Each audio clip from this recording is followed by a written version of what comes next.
Air vice marshal نعیم افضل کی مزار پر حاضری، پھولوں کی چادر چڑھائی۔ پاکستان ایئر فورس کے چاقو چپن دستے نے راشد منہاج شہید کی قبر پر سلامی پیش کی۔ پاک فضائیہ نے 7 ستمبر کی مناسبت سے دستاویزی فلم جاری کر دی۔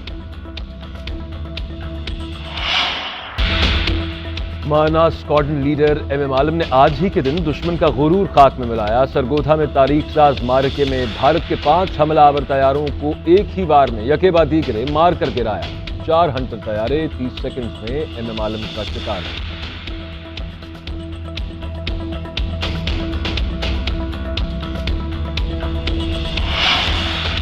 ایشیا کپ میں آج پاکستان اور افغانستان کا ٹاکرا ہوگا۔ کپتان بابر اعظم میچ جیتنے کے لیے پرعزم، کہا بھارت کے خلاف میچ جیت کر ہمارا مورال بلند ہوا، یہی مومنٹم لے کر آگے چلیں گے۔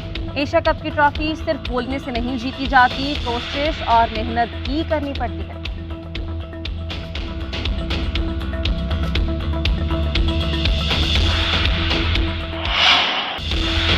ایشیا کپ میں سری لنکا نے بھارت کو 6 وکٹوں سے شکست دے دی۔ بھارت نے پہلے کھیلتے ہوئے 173 رنز بنائے۔ سری لنکا نے آخری اوور میں مطلوبہ سکور پورا کر لیا۔ سری لنکا کی جانب سے کوشل مینڈس نے 57، نسانکا نے 52 رنز کی اننگز کھیلی۔ کپتان دسن شانکا 33 اور راجاپکسے 25 رنز بنا کر ناقابل شکست رہے۔ بھارت کے فائنل میں پہنچنے کے امکانات معدوم۔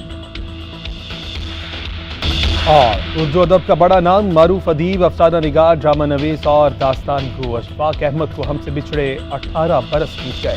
مشہور افسانوی مجموعوں میں ایک محبت، 100 افسانے، اجلے پھول، سفر مینا، فلکاری شامل۔